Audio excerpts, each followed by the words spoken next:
Ei pessoal, tudo bem? Então, para a última parte da nossa aula aqui, esses capítulos já não são tão frequentes, tá? Então, tem uma coisa muito mais aplicada na legislação. Então, não vamos passar bem rápido por isso aqui, porque realmente os mais importantes mesmo já ficaram para trás, tá? Tem um ou outro aqui que são bem importantes, vocês têm que decorar, mas muito não é bem mais raro aqui. Pensa que a partir nesse capítulo aqui, a da remissão, são para outras profissões, tá? Então esse 126 aqui, você vê, trata sim de processo judicial, já é difícil até de entender, sabe? Essa coisa da remissão. Então quem tem curiosidade lê, tá? Esse 126, mas como a aula como isso aqui o nosso papo é rápido, nem vou ler, tá? Quem quiser, quem tiver curiosidade que leia. Mas só para falar aqui que a remissão é o instituto do perdão, é a dispensa da pena, né? É a exclusão desse processo. Então tem aqui o 126, se quiser dar uma lida. A remissão não implica necessariamente o 127. A remissão não implica necessariamente reconhecimento ou comprovação da responsabilidade. Tá? E só essa parte aqui, ó. Então, se você dá o perdão, ele não reconhece que você dá o perdão da pena, não quer dizer que você reconheceu que o adolescente fez aquilo, né? Que é só adolescente que pode. Que como a gente falou na última aula, não é só adolescente que comete ato infracional. Então, se ele deu remissão, não quer dizer que ele é responsável pelo crime, né? Tá bom? Essa parte aqui só é importante. Esse artigo 128 aqui é que a remissão poderá ser revista, tá? Judicialmente, tá bom. O 129, isso aqui é bem importante, tá? Esse 129 é igual aquele 101 das medidas aplicadas, então aqui as medidas são aplicáveis aos pais responsáveis, tá? Esse aqui é muito importante, então lê esse 129 todo, 129. O item 1, encaminhamento a serviços e programas oficiais ou comunitários de proteção, apoio e proteção à família. O 2, inclusão em programa oficial ou comunitário de auxílio, orientação e tratamento a alcoólatras e toxicômanos. Né, no caso de, sei lá, talvez o que eu posso pensar aqui é no caso de um pai ou uma mãe que fazem uso de substâncias e aí acabam colocando os filhos em risco, né, ou em violência. Aí, né, eles vão sofrer uma medida assim, né? Isso aqui é até leve, mas com certeza vai sofrer uma dessas medidas aqui. O item 3, encaminhamento ao tratamento psicológico e psiquiátrico. Item 4, encaminhamento a cursos ou programas de orientação. Item 5, obrigação de matricular o filho ou pupilo e acompanhar sua frequência e aproveitamento escolar. Olha que legal, isso aqui é bom para professor e inspetor, tá? Essa é interessante, ainda mais interessante decorar. Item 6, obrigação de encaminhar a criança ou adolescente a tratamento especializado. Item 7, advertência. Item 8, perda da guarda. Item 9, destituição da tutela. Item 10, suspensão ou destituição do poder familiar. Tá? Aí na aplicação das medidas previstas nos itens 9 e 10, você observa o que está disposto no artigo 23 e 24. Vamos ler o que está lá no 23 e 24. Olha aqui. Artigo 23, lembrando, a falta ou a carência de recursos materiais não constitui motivo suficiente para a perda ou a suspensão do poder familiar. Então, se é carente, né, pobre, não vai ter o seu poder familiar suspenso. Tem um artigo aqui, o artigo 1º, né, não existindo outro motivo que por si só autorize a decretação da medida, a criança ou adolescente será mantida em sua família de origem, a qual deverá obrigatoriamente ser incluída em serviços e programas oficiais de proteção, apoio e promoção. Então, se é carente, a família inteira tem que ser ajudada, não a criança tem que ser tirada da família. O artigo 2º, parágrafo 2º, a condenação criminal do pai ou da mãe não implicará na destituição do poder familiar, exceto na hipótese de condenação por crime doloso sujeita a pena de reclusão contra outrem igualmente titular do mesmo poder familiar ou contra o filho, filha ou outro adolescente. Então, vamos dizer que acontece muito, né, a agressão doméstica contra a mulher, o pai agrediu a mãe, e aí, nesse caso, ele pode ter é a perda do poder familiar, esse pai, né? Então é contra a criança ou contra outra pessoa que também tem esse poder, né? Esse poder familiar. Então, isso aqui é importante também, tá? É o 23 e 24. Então, o 24, a perda e a suspensão do poder familiar serão decretadas judicialmente em processo contraditório, nos casos previstos na legislação civil, bem como na hipótese de descumprimento injustificado dos deveres e obrigações que alude o artigo 22, que é o artigo que trata da obrigação dos pais, né? Sustento, guarda, educação, essas coisas, no artigo 22. Então, voltando lá para o 129. Vou para o 129 aqui. Interessante, esse 129 aqui, com certeza, decorem, tá? Isso aqui é importante, o 129 todo. Aí, temos o 130, é bom decorar também, verificada a hipótese de maus tratos. Hipótese, tá, gente? É hipótese, não é confirmação, é hipótese de maus tratos, opressão ou abuso sexual impostos pelos pais ou responsáveis. A autoridade judiciária poderá determinar como medida cautelar o afastamento do agressor da moradia, tá? Então aqui, gente, quando eles comprovam, né, verificam essa hipótese, a autoridade pode retirar o agressor da criança ou do adolescente da casa, tá? Ele pode retirar, tá bom? Então, retirar essa pessoa da casa é uma pena, tá? Isso acontece também na Lei Maria da Penha, por exemplo, né? Mas aqui, então, é bom saber, isso aqui é importante. O parágrafo único aqui, isso aqui é que se ele tomar essa punição, ele também precisa, né, prestar alimentos para a criança, tá? Nos dependentes do agressor, tá bom? Rapidinho isso aqui. O 131 do Conselho Tutelar. Isso aqui precisa saber as obrigações do Conselho Tutelar, tá? Os professores, eles têm que saber, é bom saber também para a carreira. Então, saiba o que é o Conselho Tutelar, né? O Conselho Tutelar é um órgão permanente autônomo, não jurisdicional, encarregado pela sociedade de zelar pelo cumprimento dos direitos da criança e do adolescente, definidos nessa lei. Então, ele não é jurídico, tá? Não jurisdicional, ele não tem poder jurídico, tá bom, gente? Permanente autônomo. Então, o 132 aqui é interessante também. Cada município em cada região administrativa do Distrito Federal haverá um conselho tutelar, no mínimo, tá? No mínimo um conselho tutelar, tá? Composto de 5 membros, no mínimo, escolhidos pela população para mandato de 4 anos. Isso é interessante saber. Mandato do Conselho Tutelar de 4 anos, tá? Permitida a recondução, permite reeleição, tá? Para novos processos.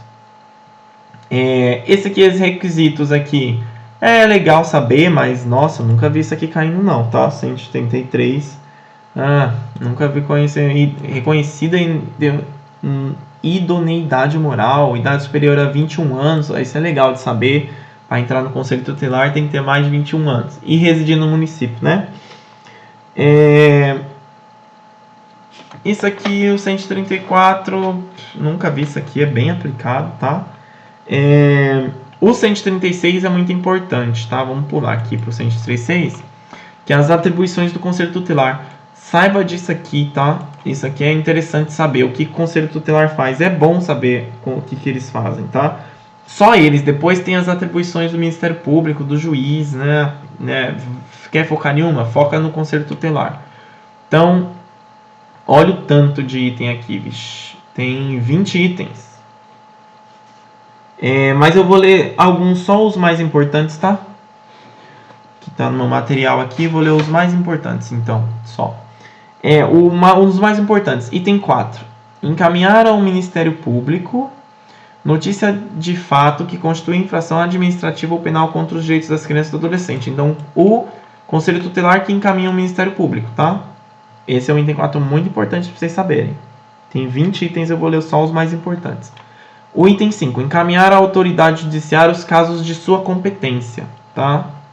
Então, O Conselho Tutelar encaminha. Então, pensou em justiça, é o Conselho Tutelar que encaminha para ela, tá? O Conselho Tutelar encaminha os casos para a justiça. O item 7. Item 7, isso. Expedir notificações, tá bom? Expedem notificações. Item 8. Requisitar certidões de nascimento e de óbito de criança ou adolescente quando necessário. Bom saber, tá? Item 9 é assessorar o Poder Executivo local na elaboração de proposta orçamentária para planos e programas de atendimento dos direitos das crianças e do adolescente. Tá? Item 10. Representar em nome da pessoa e da família contra a violação dos direitos previstos no artigo 220. Tá? Lá da Constituição Federal. Então, sim. É difícil de cair isso aqui, tá? Item 11. Representar ao Ministério Público para efeitos das ações de perda ou suspensão do poder familiar, após esgotadas as possibilidades de manutenção da criança ou do adolescente junto à família natural. Então, eles representam junto ao Ministério Público para que a família perca o poder familiar ou suspenda quando não tem mais jeito, né? Quando não tem mais jeito, eles vão lá representar junto ao Ministério Público. O item 12. Promover e incentivar na comunidade, nos grupos profissionais, ações de divulgação e treinamento para o reconhecimento de sintomas de maus tratos em crianças e adolescentes. Tá? Aqui, aí vamos pular tudo, tá? O resto, aí vamos ver o parágrafo único. Se no exercício das suas atribuições o Conselho Tutelar entender necessário o afastamento do convívio familiar, comunicará o fato incontinente o fato ao Ministério Público, prestando-lhe informações sobre os motivos de tal atendimento e as providências tomadas para a orientação, o apoio à promoção social da família, entendeu? Então ele vai comunicar o Ministério Público, tá? É ele que é o Ministério Público que se comunica. Tá bom? Gente, deixa eu ver aqui o que mais é importante. Isso aqui, gente, depois disso, o 140, você pode ir pro 140, mas assim... Isso aqui, tudo bem, saiba isso aqui, tá? Esse 140 são impedidos de servir no mesmo conselho marido e mulher, ascendente e descendentes, sogro e genro ou nora, irmãos, cunhados durante o cunhadio, tio e sobrinho, padrasto, madrasta e enteado, tá? Então, parentes desse tipo estão proibidos de atuar no mesmo conselho tutelar.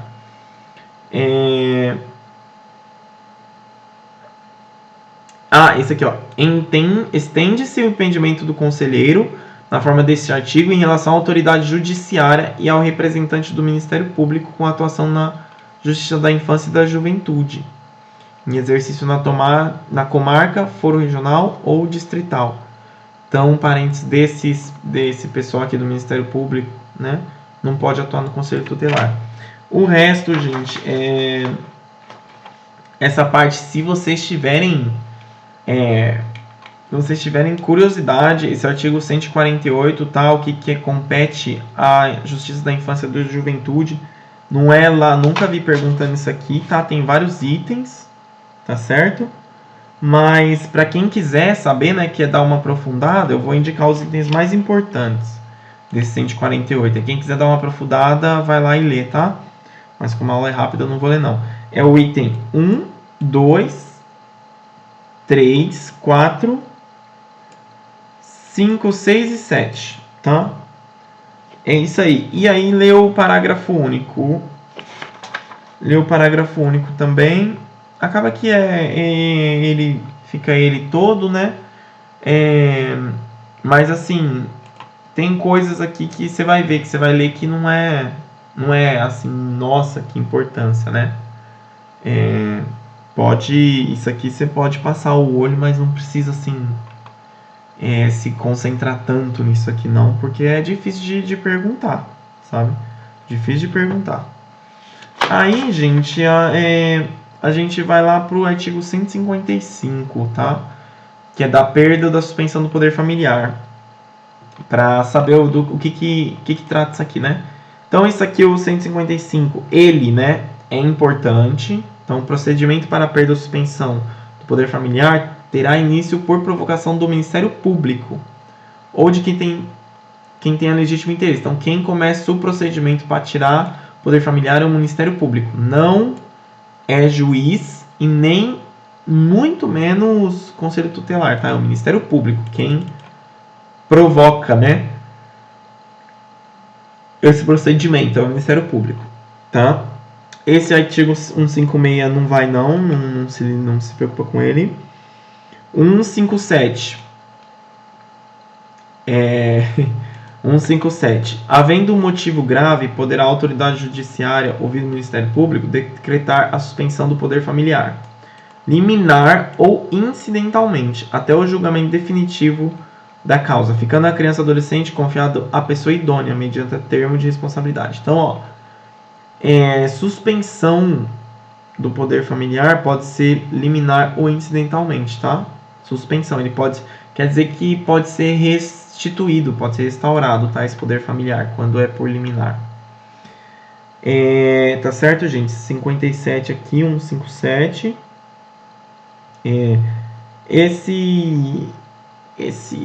Esse artigo aqui, segundo, talvez dá uma lida nele só, tá? Incêndio dos pais oriundos de comunidade, porque Bertioga tem comunidade indígena, então vai saber.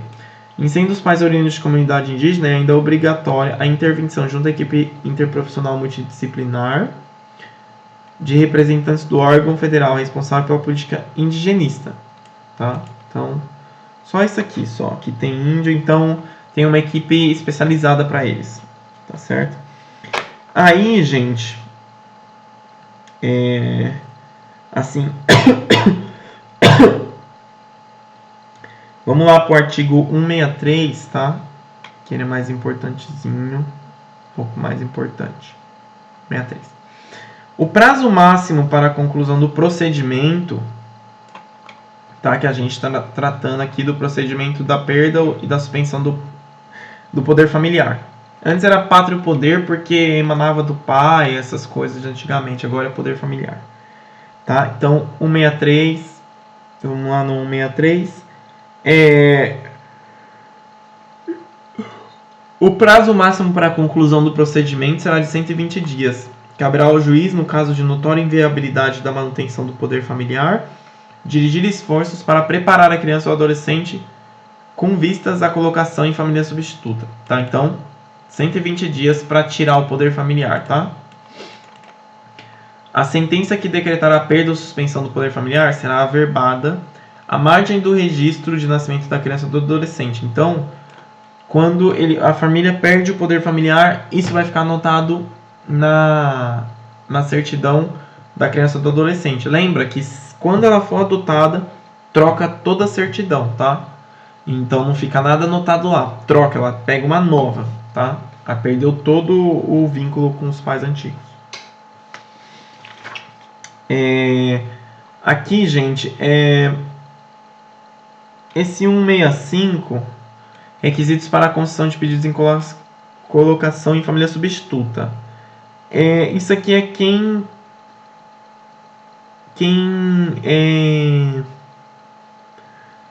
pode se inscrever. Isso.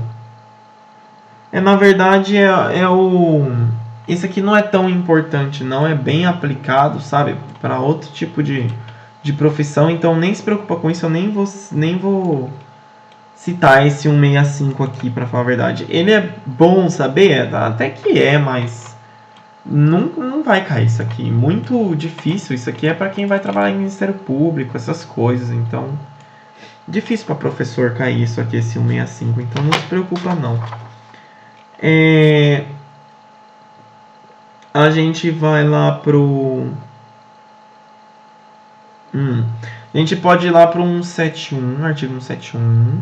Isso aqui às vezes é legal saber, porque tem coisas que pode perguntar, tá? Por exemplo, aqui vai falar que o adolescente não pode ser preso exatamente, tá? Ele é apreendido, não preso.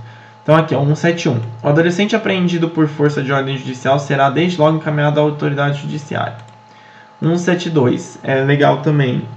O adolescente apreendido em flagrante de ato infracional será desde logo encaminhado à autoridade policial competente, tá? Então, se ele for pego em flagrante, ele vai para a polícia, tá? Se ele for apreendido, preso, né, por ordem judicial, aí ele vai para a autoridade judiciária, tá certo?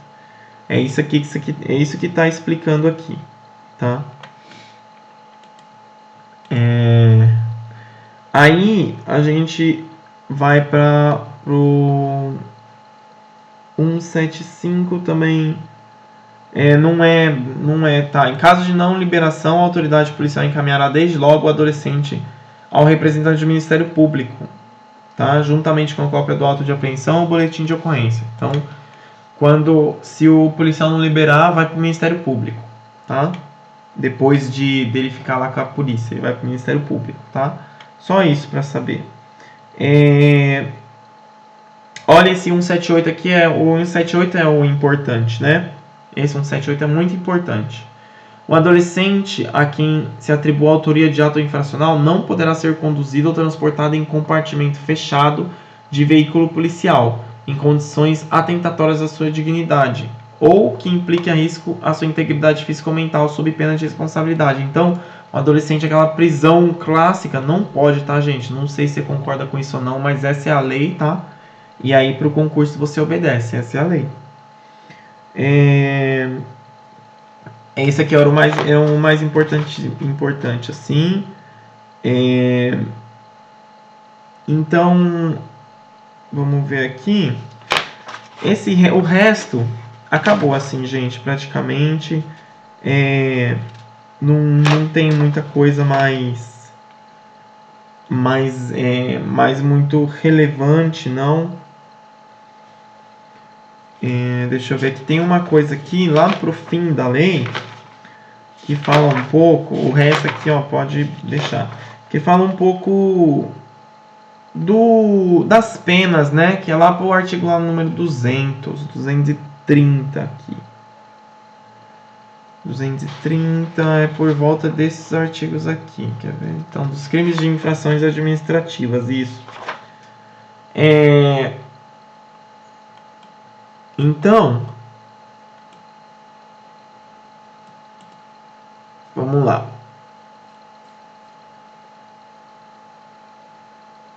Olha isso aqui, é interessante. Nos casos de violência doméstica e familiar contra criança e adolescente, é vedada a aplicação de penas de cesta básica ou de outras prestação pecuniária, bem como a substituição da pena que implica o pagamento isolado de multa. Então, você cometeu crime contra criança ou adolescente, você não pode pagar. Não pode pagar pela sua absolvição, tá? Você não vai ter uma pena que você só vai pagar lá e vai sair, tá bom? É crime, então você vai sofrer outras penas. Você não vai só pagar, não. Então, acho que o artigo 200, vamos lá para o 230, né? Privar a criança ou adolescente de sua liberdade, procedendo à sua apreensão, sem estar em flagrante de ato infracional ou inexistindo ordem escrita de autoridade judiciária. Isso aqui é para a polícia, tá? Aí você tem aqui as penas: detenção de 6 meses a 2 anos, incide a mesma pena aquele que procede à apreensão sem observância das formalidades legais. Então, 6 meses a 2 anos, tá? Mas aqui, isso aqui é muito... Aqui é a questão de curiosidade mesmo, tá? Por exemplo, olha só, tratamento cruel contra a criança. Submeter a criança ou adolescente sob sua autoridade, guarda ou vigilância, a vexame ou constrangimento. É o tratamento cruel. Lembra? Lá das primeiras aulas você tem que saber o que é tratamento cruel. A pena, 6 meses a 2 anos, tá? Detenção, 6 meses a 2 anos. Vamos lá, se tem mais algum interessante. Por exemplo, a pena, o sequestro, né? Subtrair a criança ou adolescente ao poder de quem o tem sob a guarda, em virtude de lei ou ordem judicial, com fim de colocação em lar substituto, né? É um sequestro isso, né? Então, 2 anos a 6 anos e multa. Reclusão de 2 anos a 6 anos e multa. Olha isso aqui, prometer ou efetivar a entrega de filho ou pupilo a terceiro, mediante paga ou recompensa. Nossa, aqui reclusão de 4 anos, de 1 a 4 anos e multa, tá? As infrações administrativas, nossa, tem que ser um concurso bem difícil para cobrar, tá? Mas assim, 245, o artigo 245 ao 258, ele vai tratar disso, que são as infrações administrativas, que é muito o que a gente trata, né? Mas, poxa, é tanto número, tanta pena. Caramba, voltou. É tanto número, tanta pena que é melhor que vocês não se confundam com isso e não gastem tanto tempo nisso, tá? Até porque o tempo é mais curto, né? Então, só voltou, eu coloquei quem eu falei. O tempo é mais curto, né? Então, assim, não se preocupa com isso não. Isso é bem difícil de cair, assim, tipo, sei lá, acho que algumas coisas mais chamativas, tipo 240, que tem a ver com pornografia infantil, por exemplo, né? Aqui, ó, produzir, reproduzir, dirigir, fotografar, blá blá blá blá, cena explícita de sexo ou pornográfica envolvendo criança ou adolescente. Então, reclusão de 4 a 8 anos e multa. Teve aquele, por exemplo, aquele policial lá, Gabriel Monteiro, né, bem famosinho no YouTube, ele fez isso aqui, né? Ele devia estar preso, né? Mas ele fez bem isso aqui. Tráfico 239 também, por exemplo, é tráfico internacional. Aqui, promover ou auxiliar a efetivação de ato destinado ao envio de criança ou adolescente para o exterior com inobservância das formalidades legais ou com o fito de obter lucro, tá? Isso aqui é tráfico internacional, tá bom? 4 a 6 anos e multa. Mas isso aqui é realmente a título de curiosidade, eu nunca vi cobrando isso não, viu? Quais são as penas devidas, tá, gente? Então é isso, gente. Obrigado por quem assistiu meus vídeos. Eu recebi bastante elogio, assim, espero que realmente tenha ajudado vocês, tá? A estudar um pouquinho com o ECA, tá bom? E boa prova no concurso de vocês nesse domingo, tá certo, gente? Eu espero que vocês consigam ir muito bem, assim, e quem tá estudando sabe que merece passar nessa prova, tá? E claro que passando uma mensagem agora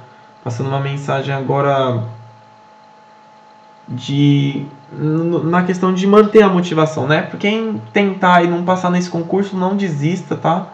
Concurso é mais uma questão de prática também, tem uma questão muito forte de experiência mesmo, para você saber responder as questões, para você meio que ir sabendo o que vai cair, sabe?